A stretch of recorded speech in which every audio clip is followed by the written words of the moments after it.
Hi friends, ఇప్పుడు topic వచ్చేసి BTC bottom find చేయడానికి అయితే ట్రై చేద్దాం. దీనికోసం ఏంటంటే బీటీసీ స్టార్టింగ్ ప్రైస్ నుంచి ఎండింగ్ దాకా ఇప్పుడు 2026 దాకా ఉన్న చార్ట్ని ఏంటంటే ఒకసారి రీడ్ చేస్తాను. దానికోసం నేను యూజ్ చేసే టూల్ ఏంటంటే ఫిబొనాచి రిట్రేస్మెంట్ అనే టూల్ యూజ్ చేస్తాను. దాంతోపాటు లెవెల్స్ అనేది స్పెసిఫిక్గా 0.786 లెవెల్ నుంచి 0.84 లెవెల్ పెట్టి నేనైతే ఒక స్ట్రాటజీ అయితే రెడీ చేశాను. అది మనం చూసుకున్నట్లయితే ఫస్ట్ ఆఫ్ ఆల్ దీంట్లో స్ట్రాటజీ ఏంటంటే లో టు హైని అయితే తీసుకున్నాను. ఫస్ట్ ఆఫ్ ఆల్ ఏంటంటే 2013లో బీటీసీ ఒక హైట్కి వెళ్ళిన తర్వాత మెల్లిగా డ్రాప్ అయింది. అది డ్రాప్ అయిన తర్వాత ఎగ్జాక్ట్గా ఏదైతే white line and red zone ఏవైతే ఉన్నాయో అది నాకు ఫిబొనాచి లెవెల్స్. అది మనం చూసుకుంటే ఫస్ట్ వన్ వైట్ అయితే 0.786 లెవెల్ అండ్ రెడ్ వన్ వచ్చేసి 0.85 లెవెల్ అన్నట్టు. మాక్సిమం వీటిని టచ్ అవడం తోటే బౌన్స్ అయింది first time. And second time చూసుకుందాం మార్కెట్ ఏమన్నా రెస్పెక్ట్ ఇస్తుందా మనకు ఆ లెవెల్స్ని. నేనైతే ఇంకా ఫాస్ట్గా క్యాలిక్యులేట్ చేసి చూపిస్తాను. సెకండ్ టైం చూసుకున్నట్లయితే మార్కెట్ క్లియర్ కట్గా ఎప్పుడు ఒక ఆల్ టైమ్ హై అయింది. నియర్లీ చూసుకున్నట్లయితే 2017లో ఒక ఆల్ టైమ్ హై క్రియేట్ అయిపోయిన తర్వాత పర్ఫెక్ట్లీ మనకి white line and red zone మధ్యలోకి వచ్చింది. అండ్ అక్కడ కన్సల్టింగ్ అయింది. అక్కడ చాలా మంది వేల్స్ అనేవి బై చేశారు.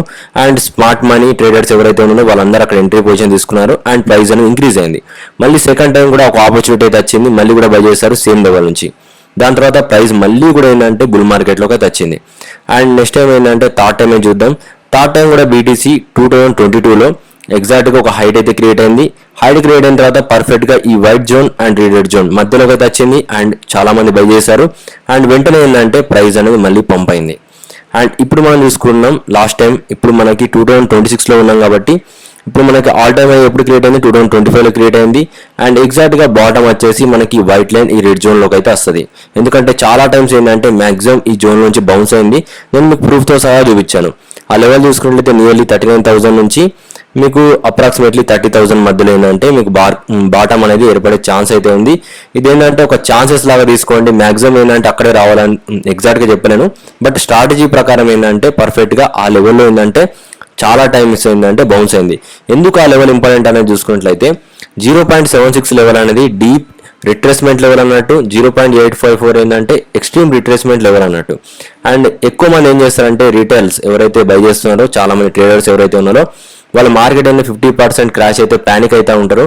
బట్ ఏదైతే వేల్స్ అయితే ఉన్నాయో అవి ఆపర్చునిటీ కింద తీసుకొని ఆ లెవెల్లో ఏంటంటే బై చేస్తాయి. ఓకే, ఇప్పుడైతే మీకు క్లియర్ కట్గా ఏంటంటే బాటమ్ ఎక్కడ వస్తుందో అనేది క్లియర్గా ఒక ఐడియా అయితే వచ్చింది అనుకుంటున్నాను. Thank for watching guys.